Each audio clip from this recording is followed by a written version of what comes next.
আওয়ামী লীগের ফিরে আসার 5টি শক্তিশালী সিগন্যাল। বন্ধুরা, বাংলাদেশের রাজনীতিতে এখন একটা বড় আলোচনার বিষয় আওয়ামী লীগ ফিরে আসার সম্ভাবনা। সম্প্রতি বাংলাদেশের রাজনীতিতে এবং মানবাধিকার অঙ্গনে এমন কিছু পরিবর্তন ঘটেছে যা আওয়ামী লীগের জন্য তৈরি করেছে একদম নতুন এক সুযোগের দরজা। এরই মধ্যে আওয়ামী লীগের ওপরে থাকা নিষেধাজ্ঞা প্রত্যাহার এবং শেখ হাসিনাকে দেশে ফিরিয়ে আনার দাবি জানিয়ে আন্তর্জাতিক 6টি মানবাধিকার সংস্থা একটি খোলা চিঠি দিয়েছে নোবেল বিজয়ী ডক্টর মোহাম্মদ ইউনূসের উদ্দেশ্যে। এই চিঠি যেন হয়ে উঠেছে আওয়ামী লীগের ফেরার প্রথম গ্রিন সিগন্যাল।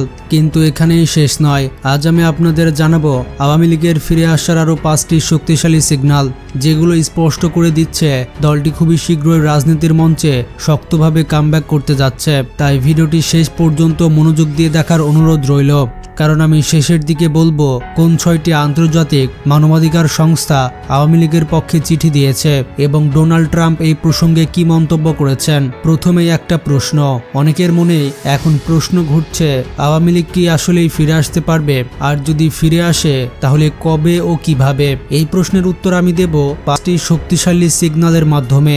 যদি এই সিগন্যালগুলো সত্যি দেখা যায় তাহলে নিশ্চিতভাবে বলা যায় আওয়ামী লীগের ফেরার সম্ভাবনা অত্যন্ত বেশি। আর যদি এই সিগন্যালগুলো না দেখা যায় তাহলে তাদের কামব্যাক খুবই কঠিন হয়ে পড়বে। তাহলে চলুন শুরু করি। 1996 সালে যখন আওয়ামী লীগ প্রথমবার ক্ষমতায় আসে তখন দেশের রাজনৈতিক পরিস্থিতি এমন ছিল যে মানুষ একটি বিকল্প নেতার খোঁজে ছিল। মানুষের মনে তৈরি হয়েছিল পরিবর্তনের চাহিদা। এরপর 2008 সালের নির্বাচনে আবারও আওয়ামী লীগ ক্ষমতায় আসে। সেই সময়ও দেশে ছিল অর্থনৈতিক অনিশ্চয়তা, রাজনৈতিক অস্থিরতা এবং মানুষের মধ্যে স্থিতিশীলতার আকাঙ্ক্ষা। আর ঠিক এই প্রেক্ষাপটে মানুষ আবারও আওয়ামী লীগকে বেছে নিয়েছিল। এখন যদি বাংলাদেশের বর্তমান পরিস্থিতিতে ঠিক সেই রকম প্রেক্ষাপট তৈরি হয় তাহলে খুব সম্ভবত আবারও মানুষ আওয়ামী লীগকে বিকল্প রাজনৈতিক শক্তি হিসেবে গ্রহণ করতে পারে। হয়তো শেখ হাসিনা নেতৃত্বে থাকবে না, কিন্তু দল হিসেবে আওয়ামী লীগকে রাজনীতির কেন্দ্রে ফিরিয়ে আনা সম্ভব। বন্ধুরা, আগেই বলেছি আওয়ামী লীগ ফেরার সম্ভাবনা কেবল অজানা নয়, বরং কিছু বাস্তব সিগন্যাল থেকে এটা স্পষ্ট হয়ে উঠেছে। এখন আমি তোমাদের দেব 3টি খুব স্পষ্ট সিগন্যাল, যেগুলো দেখা মাত্র বোঝা যাবে জনগণের মনে বদল চলছে এবং সেই বদল যদি সামনে বাড়ে তাহলে আওয়ামী লীগের কামব্যাকও সহজ হবে। সিগন্যাল 1, অতিমান্দ্য পর্যায়ে চাঁদাবাজি বৃদ্ধি হবে। যদি দেখা যায় দেশে চাঁদাবাজি অস্বাভাবিকভাবে বেড়ে গেছে, অর্থাৎ খেটে খাওয়া মানুষের উপরে বর্ষায় করে অতিরিক্ত চাঁদা ধার্য করা হচ্ছে, তাহলে সেটাই প্রথম বড় সিগন্যাল। উদাহরণ হিসেবে বলতে পারি, আগে যারা হকার, ক্ষুদ্র ব্যবসায়ী বা রাস্তাঘাটে কাজ করত তারা কিন্তু বলছে আগে যেটা 5,000 টাকা ছিল এখন আশেপাশে সেটা 10,000 টাকা নেওয়া হচ্ছে। এমন পরিস্থিতিতে সাধারণ মানুষ ভাববে এই চাঁদাবাজদের ঠেকাতে শক্ত হাতে ব্যবস্থা নিতে হবে। যারা ক্ষমতায় গিয়ে ওদের দমাতে পারবে তাদেরই আনতে হবে। আর ওই অনুভূতিতে যারা শাসন, আইন শৃঙ্খলা ফেরাতে পারবে তাদের প্রতি মানুষের আকর্ষণ বাড়বে। ফলে আওয়ামী লীগের জন্য এক শক্তিশালী ভোট ব্যাংক তৈরি হওয়ার সুযোগ তৈরি হবে। সিগন্যাল নাম্বার 2, নারীর উপর বিদ্বেষ বা স্বাধীনতার ক্ষয়। দ্বিতীয় সিগন্যালটি হলো দেশের নারীদের উপরে যে সামাজিক বা সাংস্কৃতিকভাবে দমন শুরু হয়েছে সেটার তীব্র বৃদ্ধি হবে। যদি বিভিন্ন জায়গায় নারীদের উপরে আক্রমণ বেড়ে যায়, খেলাধুলা থেকে বাদ দেওয়া হয়, সভা সমাবেশে নারীদের অংশগ্রহণে বাধা দেয় কিংবা তাদের স্বাধীন চলাফেরা সীমিত করা হয়, তখন নারীরা এটা তুলনা করবে অতীতে তাদের স্বাধীনতা ছিল তার সঙ্গে। আওয়ামী লীগের শাসনকালে নারীরা অনেক ক্ষেত্রে তুলনামূলকভাবে স্বাধীন ছিল।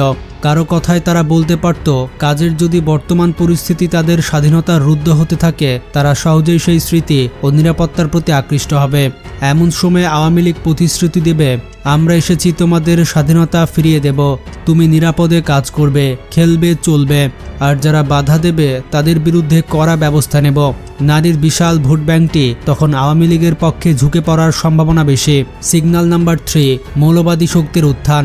তৃতীয় সিগন্যালটি হচ্ছে ধর্মান্ধ বা মৌলবাদী শক্তির উত্থান। ঐতিহাসিকভাবে দেখা গেছে যখন মৌলবাদ মাথা তুলে দাঁড়ায় তখন অনেকেই ভয় পায় যে স্বাধীনতা, মুক্ত চিন্তা বা নিরাপত্তা ছিল তা বিপন্ন হয়। 2008 সালের প্রেক্ষাপটও একই রকমই। মৌলবাদী কার্যকলাপ বেড়ে গেলে জনমানুষ শান্তি ও নিরাপত্তা চায় এবং পরিবর্তন আনার জন্য তারা অন্য কোনো বিকল্প খোঁজে।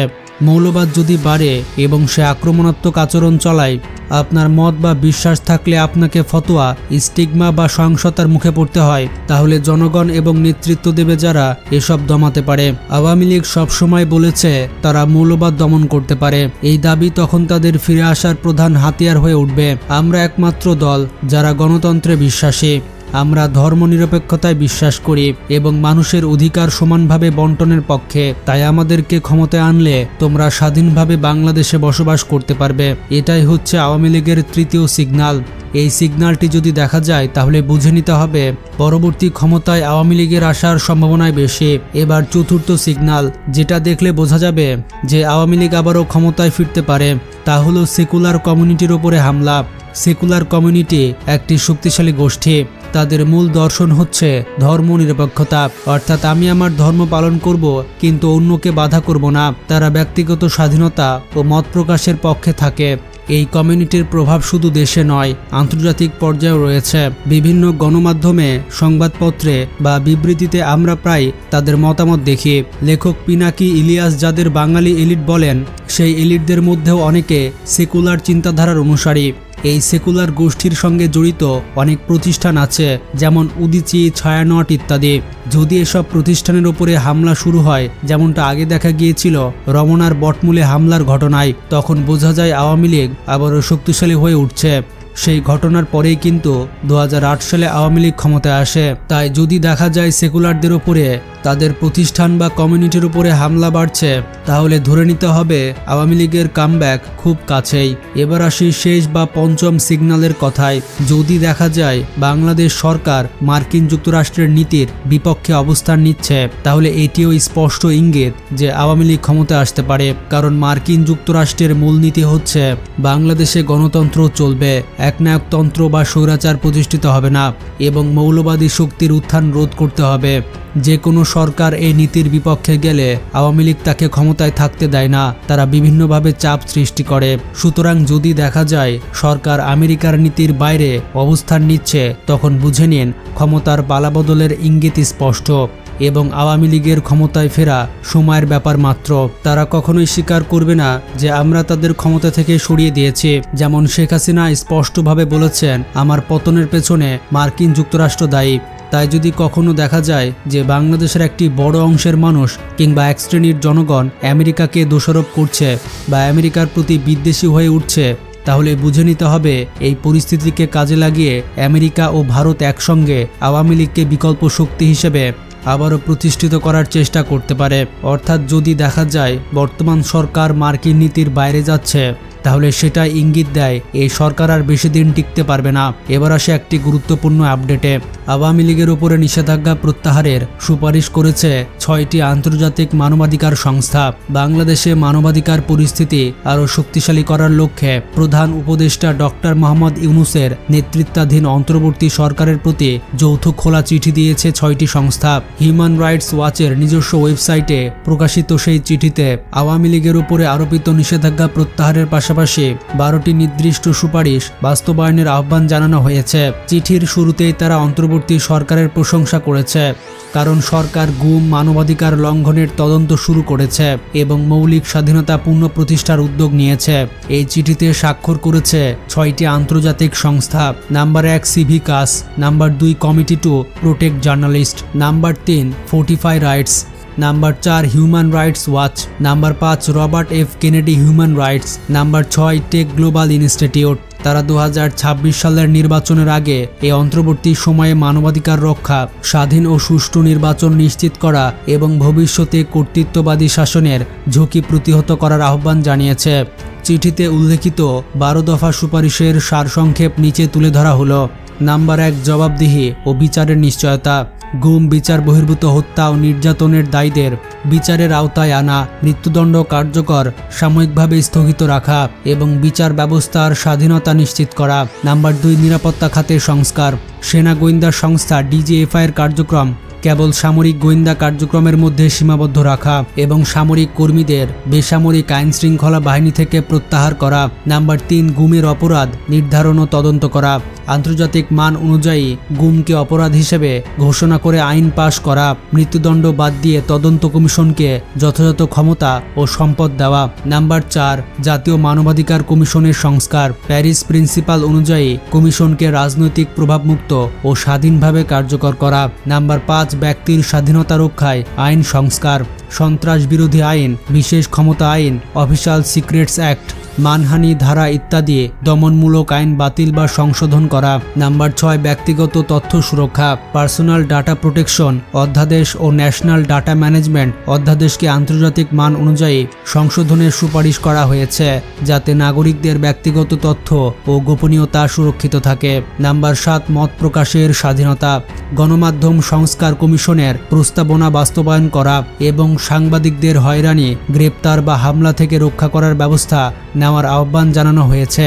নাম্বার 8, রাজনৈতিক উদ্দেশ্য প্রণোদিত মামলা প্রত্যাহার। 2024 সালের আগস্ট মাসের আগে ও পরে দায়ের করা প্রমাণবিহীন ও রাজনৈতিকভাবে প্রণোদিত মামলাগুলো বাতিল করার পরামর্শ দেওয়া হয়েছে। নাম্বার 9, আওয়ামী লীগের ওপরে নিষেধাজ্ঞা প্রত্যাহার। সন্ত্রাস বিরোধী আইনের আওতায় আওয়ামী লীগের ওপরে আরোপিত সকল নিষেধাজ্ঞা অবিলম্বে প্রত্যাহার করতে বলা হয়েছে। এই নিষেধাজ্ঞাকে গণতান্ত্রিক স্বাধীনতা ও বহুদলীয় রাজনীতির পথে বড় বাধা হিসেবে চিহ্নিত করা হয়েছে। নাম্বার 10, সিভিল সোসাইটি ও এনজিওর স্বাধীনতা। এনজিও বিষয়ক ব্যুরো সংস্কার, বিদেশি অনুদান নিয়ন্ত্রণ আইন পূর্ণ বিবেচনা এবং নাগরিক সমাজের কার্যক্রমে স্বাধীনতা নিশ্চিত করার আহ্বান জানানো হয়েছে। নাম্বার 11, রোহিঙ্গা শরণার্থীদের সুরক্ষা। রোহিঙ্গাদের জোরপূর্বক মিয়ানমারে ফেরত পাঠানো বন্ধ করা এবং তাদের চলাচল, জীবিকা ও শিক্ষার উপরে আরোপিত সীমাবদ্ধতা প্রত্যাহার করার সুপারিশ করা হয়েছে। নাম্বার 12, আন্তর্জাতিক অপরাধ আদালতের সহযোগিতা। বাংলাদেশকে মিয়ানমার পরিস্থিতি নিয়ে আন্তর্জাতিক অপরাধ আদালত বা আইসিসি চলমান তদন্তে পূর্ণ সহযোগিতা করতে এবং অভিযুক্ত কেউ দেশে থাকলে তাকে হস্তান্তর করার আহ্বান জানানো হয়েছে। সংস্থাগুলো বিশেষভাবে উদ্বেগ প্রকাশ করেছে যে নিরাপত্তা খাতে এখনও কাঠামোগত সংস্কার সম্পন্ন হয়নি এবং আইন শৃঙ্খলা বাহিনীর অনেক সদস্য জবাবদিহি ও সংস্কার প্রক্রিয়ায় সম্পূর্ণ সহযোগিতা করছে না। তো বন্ধুরা, আজকের ভিডিওতে আমরা দেখলাম আওয়ামী লীগের 5টি সিগন্যাল এবং সর্বশেষে আলোচনা করলাম তাদের উপরে নিষেধাজ্ঞা প্রত্যাহারের গুরুত্বপূর্ণ বিষয়টি। এখন প্রশ্ন হচ্ছে, এই 5টি সিগন্যাল ও আন্তর্জাতিক মহলের এই অবস্থানের ভিত্তিতে আপনি কি মনে করেন আওয়ামী লীগ আবারও কামব্যাক করতে পারে, বা শেখ হাসিনা কি আবার দেশে ফিরে আসবে? আওয়ামী লীগ কি আবারও বাংলাদেশের রাজনীতিতে নিজেদের অবস্থান পূর্ণ প্রতিষ্ঠা করতে পারবে? আপনার মতামত অবশ্যই কমেন্টে জানাবেন আর ভিডিওটি বেশি বেশি শেয়ার করে সবাইকে জানিয়ে দিন। ভালো থাকবেন, টেক কেয়ার।